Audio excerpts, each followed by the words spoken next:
Olá a todos, eu vim agora fazer mais um vídeo aqui em relação à crítica textual do Novo Testamento.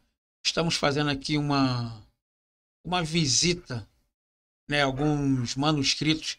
Nós vamos entender o que aconteceu quando foi transcrito essas cópias aí. Então nós vamos falar sobre Amós, que faz parte de um dos textos dos nomes da genealogia do Novo Testamento. Então o apoio textual de Amós é praticamente o mesmo que existe para Asaf. É um vídeo anterior que eu acabei de fazer aí também, que se encontra nos versos 7 e verso 8. Com base nesse maciço apoio de manuscritos, Amós tem tudo para ser o texto original. No entanto, Amós é um erro, aparecendo no lugar de Amon, o rei de Judá. Isso você pode encontrar em 1 Crônicas, capítulo 3, verso 14. A maioria dos manuscritos gregos traz o nome correto Amon, ou Ammon, embora Amós apareça em alguns poucos manuscritos. No relato sobre o rei Amon, em 2 Reis, capítulo 21, verso 18 até o 19, o 23 e o 25, e 2 Crônicas, capítulo 33, do verso 20 ao 25. Vários manuscritos gregos têm a forma incorreta Amós.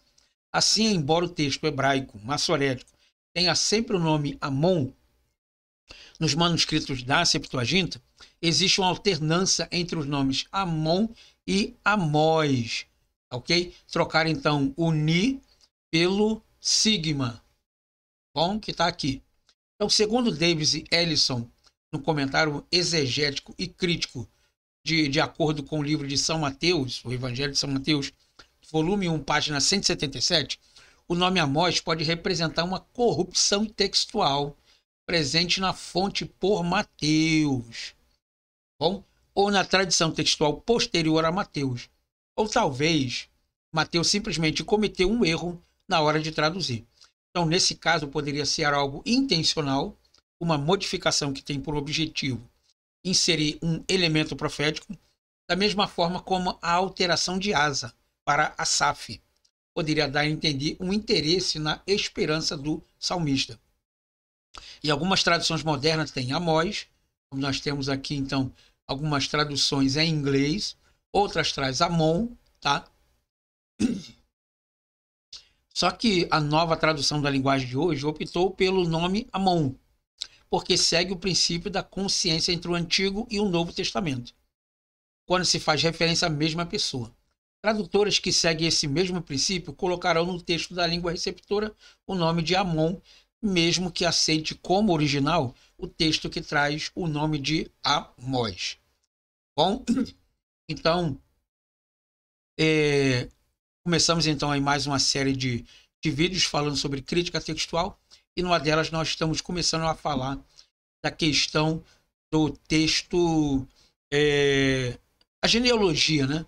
No caso do Novo Testamento aqui. Então estamos fazendo então a transição desses nomes aí. Então depois pegaremos a questão dos textos de tradução, de dificuldades que foram aparecendo aí. Entendeu? Então no começo dele nós falamos sobre a genealogia, nós já falamos sobre Asa ou Asaf, e agora nós estamos falando de Amon ou Amon, Amons, para ver qual é a diferença entre um deles ali. Bom? Então esses são os vídeos curtinhos também, tá? Para não ficar uma coisa assim muito informal e muito formal também, né? Então nós estamos pegando mais o objetivo ali e indo direto dentro do assunto para ser resolvido. Aqui não tem muita coisa para se falar, mas vai ter algumas matérias aí que a gente vai poder explorar mais um pouco do texto. Aqui foi mais questão de semântica, de parte tradicional no texto, né? Por exemplo, meu nome é André da Conceição Marcelino e muitas das pessoas me chamam de André Marcelino. Na minha identidade, que é um documento de identificação, tá André da Conceição Marcelino. Mas na internet, na faculdade, em alguns lugares que eu dou aula, o pessoal me chama de André Marcelino, como se fosse um pseudônimo. Então, Amós para Amon ali, então, na verdade, também não tem nem muita diferença de texto ali, tá bom? Então, eu espero que você tenha gostado dessa aula aqui. Nos visite mais vezes. Se precisar de alguma dúvida, algum material, alguma coisa, você coloca aqui no chat aqui, eu estarei disponibilizando para vocês sem custo adicional nenhum. Tá bom? Espero então vocês numa próxima aula e tchau, tchau.